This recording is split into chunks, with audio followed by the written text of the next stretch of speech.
Rebonjour à tous, bienvenue au 5 Square Renaissance où je m'en vais cette fois-ci vous parler de nos enseignements à Marine Vin-Figlioline et moi-même autour des contes de notre enfance. Les contes, on a tous été plus ou moins bercés avec ces contes, hein. Donc ça peut être Cendrillon, Barbe Bleue, le Chat Botté, Hansel et Gretel, le Petit Chaperon Rouge, la Petite Sirène, la Belle et la Bête, la Reine des Neiges, la Princesse au Petit Pois, Aladdin. Voilà, j'en passe et des meilleurs. Tous ces contes, soit vous les connaissez par Disney, soit vous les connaissez par Andersen, Perrault, les frères Grimm, voilà, hein. Alors c'est vrai que souvent les versions Disney sont quelque peu modifiées, mais bon, on retrouve quand même le sens global et général. Mais il peut y avoir, quand vous prenez la version originale et originelle, quelques petites variantes, on va dire. On est tous d'accord pour dire que dans ces contes, il y a des messages cachés, que ces contes construisent les enfants et que c'est pas pour rien qu'on lit des contes, qu'il y a toujours eu des conteurs de tous les temps, hein, en tout temps, que la transmission a beaucoup été orale et presque contée en fait parfois, que ça se retrouve dans beaucoup de traditions, dans beaucoup de cultures. Voilà, vous allez vous remonter très loin en arrière, il y avait déjà des contes, hein.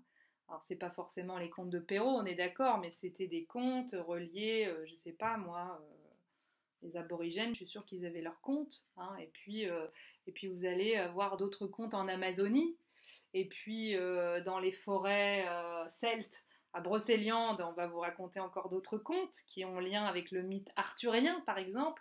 Et dans tous ces contes qui pourrait nous paraître complètement fantastique, complètement fantasmé, complètement fantasmagorique, on se dirait c'est impossible, l'autre il me parle d'une licorne qui vole avec un chat botté. Ouais, ça fait appel en fait à beaucoup de choses en nous, ça vient réveiller beaucoup de choses en nous. Et c'est pas pour rien, je vous dis, qu'on lit ça aux enfants en fait, c'est parce que ça construit leur psyché, réellement. Et c'est pas pour rien non plus que Bruno Bettelheim a écrit La psychanalyse des contes de fées. C'est pas pour rien qu'on en fait des outils de développement personnel. C'est pas pour rien que très récemment, et pas que récemment, il y a des thérapeutes qui se sont servis des contes pour interroger l'histoire personnelle des individus en fait, pour aller faire ressortir de l'inconscient tout ce qui a besoin de remonter au champ de la conscience. Les contes, c'est absolument magique, ça nous apporte du rêve, ça nous fait vivre dans une bulle d'onirisme, c'est créatif, ça nous permet de nous reconnecter à nos facultés d'émerveillement et ça nous met dans la joie. Alors c'est vrai que des fois les contes sont un peu cruels. Vous regardez La Barbe Bleue, vous dites c'est quoi cette espèce de serial killer, et vous avez des gens parfois pour dire non mais attends, on lit des trucs à nos gosses, c'est quand même gratiné. Alors l'autre il a tué toutes ces femmes, dans un autre monde il aurait été arrêté en tant que psychopathe. Et puis Cendrillon, si elle a fait ça, elle a fait machin, elle a accepté d'être la boniche de trucs et de bidules. Oui, alors on peut le voir comme ça, mais il y a beaucoup de choses derrière tout ça. Par exemple, Blanche-Neige, alors ce sont des visions tout à fait personnelles, hein, que vous ne trouverez pas forcément ailleurs, puisque ce sont des choses qui nous sont venues à Marine et à moi, en fait, de façon tout à fait personnalisé en fait pour vous accompagner, sinon ça n'a pas d'intérêt. Si en fait on va pomper le travail de quelqu'un d'autre, on peut s'inspirer du travail de quelqu'un d'autre, mais si on va pomper le travail de quelqu'un d'autre, ça n'a pas d'intérêt en fait. À ce moment-là, autant que vous alliez avec la personne qui a créé l'enseignement à l'origine. Nous, on serait que des petites exécutantes qui feraient comme le monsieur il a dit, ça ne sert à rien. Donc, moi, je me suis laissée inspirer par les contes, j'ai été élevée dans l'univers des contes, mes parents sont écrivains, donc les mots sont quelque chose de très important pour moi. Les mots, c'est quelque chose qui vibre dans mes veines, hein. Et puis, chez Marine, c'est l'image. Voilà. Donc, les contes, on est d'accord, ça se trouve dans des livres, il y a les mots et il y a les images. Et les deux sont importants. D'ailleurs, les enfants, souvent, regardent surtout les images dans les livres de contes. Bien sûr, les mots ont leur importance, parce que si avec des images, il manquerait quelque chose à la construction de leur imaginaire. Peut-être. Enfin, je pense que c'est un mix d'images et de mots, en fait.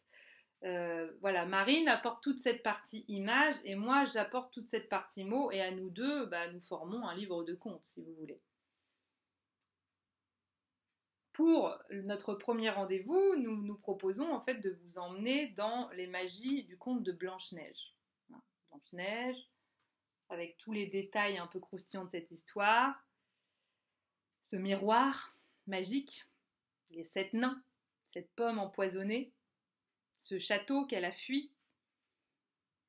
Elle a dû traverser la forêt pour s'émanciper finalement, hein, sortir du contexte familial pour aller rencontrer le monde. Donc Blanche-Neige nous parle de ça, ce que chacun d'entre nous a dû faire dans son existence. Et parfois, nous croyons nous être émancipés parce que bah, nous avons 40 ans, nous avons notre propre famille et nous avons quitté le domicile parental depuis bien longtemps. Oui, mais sommes-nous émancipés au niveau psychique? C'est-à-dire qu'au niveau corporel, oui, on n'habite plus chez eux, on n'est plus en dépendance, on ne mange plus la nourriture qu'ils nous donnent, on ne dort plus dans des draps que nos parents lavent dans leur machine à laver, d'accord, mais psychiquement, sommes-nous libérés de l'emprise familiale? Et ça, il y a beaucoup d'êtres qui, encore à 70-80 ans, sont encore complètement emprisonnés, en fait, dans l'emprise psychique familiale. L'emprise psychique familiale, ça ne veut pas dire que vos parents sont des psychopathes et vous dictent une conduite, mais ça peut être les croyances familiales. Vos parents, ils ont pu vouloir un métier pour vous. Vous n'avez jamais pu passer le cap de dire non, c'est pas ça que je voulais faire. On fait beaucoup de choses pour plaire à notre famille, pour nous sentir appartenir à notre famille. Voilà, c'est toutes ces questions-là qui sont soulevées en fait. Qu'est-ce que je fais encore à l'heure actuelle pour me sentir appartenir à ma famille? Qu'est-ce qui fait que je ne suis pas libre et que je me mets un milliard d'entraves? Le conte de Blanche-Neige nous questionne aussi sur les effets miroirs et sur le besoin qu'on a comme ça de se comparer en permanence. Hein, vous avez cette femme, cette reine un peu maléfique qui sert de belle-mère en fait à Blanche-Neige et qui est toujours en train de demander à ce miroir: miroir, mon beau miroir, dis-moi qui est la plus belle en ce royaume. Ben oui, parce qu'elle a besoin d'être la plus belle, parce qu'elle n'a pas confiance en elle, cette femme. Et elle a besoin qu'on la compare, qu'on lui dise mais oui, t'es mieux qu'elle, t'es plus forte. Et combien sommes-nous à nous être construits avec ces comparaisons? De toute façon, nous sommes construits avec la comparaison déjà rien que sur les bancs de l'école, hein, où les instituteurs vont dire, déjà vont classifier en fait avec des notes en fait quel élève est mieux que tel autre en fait. Toi, tu as une meilleure note que lui, et puis toi, tu t'exprimes mieux que lui, puis toi, tu es dyslexique et toi, tu ne l'es pas, hein, et puis toi, tu es dyscalculique et puis toi, tu ne l'es pas, puis toi, tu es bon en dessin, mais toi, tu es vraiment une brêle en dessin, puis toi, tu es nul en sport. Tout ça, ce sont des comparaisons en fait. Et si vous n'avez pas eu de comparaison dans votre système familial, ce qui est pratiquement impossible, parce que déjà, regarde ton frère, prends exemple sur ton frère, ah ben ton père à l'école, il était mieux que toi. Tout ça, ce sont des comparaisons dans lesquelles on a été élevé. Donc de toute façon, même si vous avez eu des parents géniaux, l'école, c'est pas privé pour vous faire savoir que, voilà, hein, dans la vie, il fallait être le meilleur. Ça, c'est de la comparaison. S'il faut être le meilleur que quelqu'un, c'est-à-dire qu'on se compare à l'autre. Alors vous allez me dire, bah oui, mais dans le monde, il faut bien se comparer, tout ci, tout ça. D'accord, mais ça fait beaucoup de casse aussi à l'intérieur de nous, ce besoin d'être toujours performant, d'être toujours le meilleur, et du coup, de souvent ne pas vraiment être soi-même, juste parce qu'en fait, on se met le challenge d'être meilleur que l'autre. Combien de choses on a dû quitter en nous-mêmes pour pouvoir devenir meilleur que l'autre? Meilleur que sa sœur, meilleur que son frère, pouvoir être écouté alors que tu n'étais pas écouté, ton frère avait voix au chapitre, et pas toi, et machin, et patin, et couffin. Donc ça nous fait travailler tout ça, en fait, pour retrouver notre liberté. Les contes sont faits pour retrouver notre liberté, pour redevenir les héros de notre histoire. Parce que quand nous sommes assujettis comme ça à plein de choses qui jouent encore un rôle dans notre vie d'aujourd'hui, parce que c'est ça, Loïc, si en fait toutes ces comparaisons n'avaient plus de poids sur votre vie à l'heure actuelle, ça ne serait pas si grave, mais c'est que ça continue à nous ronger une fois adultes, alors qu'on n'est plus avec nos parents, alors qu'on n'est plus à l'école primaire, mais on est encore engrammé complètement de tout ça en fait. Et les effets miroirs, eh ben, ce sont tous ces effets que l'on croise dans la vie de tous les jours, c'est-à-dire que vous êtes face à quelqu'un, il va vous énerver au plus haut point, vous allez avoir envie de lui foutre une patate, mais il va falloir aller se questionner sur qu'est-ce qu'il réveille que je porte aussi, parce qu'on est tous en miroir. Et c'est souvent insoutenable la plupart du temps, mais plus on va aller travailler sur soi, plus ces effets miroirs vont disparaître, vont devenir de moins en moins dramatiques pour nous en fait. Voilà. C'est quoi les effets miroirs? C'est votre collègue truc qui vous agace au plus haut point parce que si, parce que ça, parce qu'il tape dans vos blessures. Effet miroir. Et enfin, c'est sept nains, qu'est-ce qu'ils nous proposent? Mais il y a plein d'autres choses encore dans le conte de Blanche-Neige, je ne peux pas tout vous dire, sinon c'est pas la peine que vous veniez ni aux méditations, ni au stage, hein, où on travaillerait tous ensemble. Le conte de Blanche-Neige nous invite aussi par le biais des sept nains à descendre notre mine intérieure. Et dans notre mine intérieure, il y a de l'ombre parce que c'est ombrageux, il faut aller sous la terre et c'est pas confortable, mais il y a des joyaux là-dessous. Parce que qu'est-ce qui tape là? Qu'est-ce qui pioche? Mais finalement, c'est comme l'or alchimique, c'est-à-dire descendre dans son plomb, dans ses ténèbres intérieures, pour aller y chercher de l'or et faire éclore de toutes ces ombres quelque chose d'encore plus somptueux. Voilà. Si tout ça, ça vous parle, si vous vous dites, mais oui, dans le fond, j'ai envie de travailler sur tout ça, parce qu'il y a plein de belles choses à découvrir autour des contes, sachez qu'avec Marine, donc, nous allons travailler par le biais de l'art-thérapie, par des cercles de parole, par la relecture du conte, bien évidemment, hein, par des cercles d'échange. Vous êtes invité à apporter à chaque fois avec vous un objet qui vous parle du conte, à réfléchir pourquoi cet objet, vous l'avez choisi, qu'est-ce qui fait écho avec votre vie, à quoi il vous ramène cet objet magique.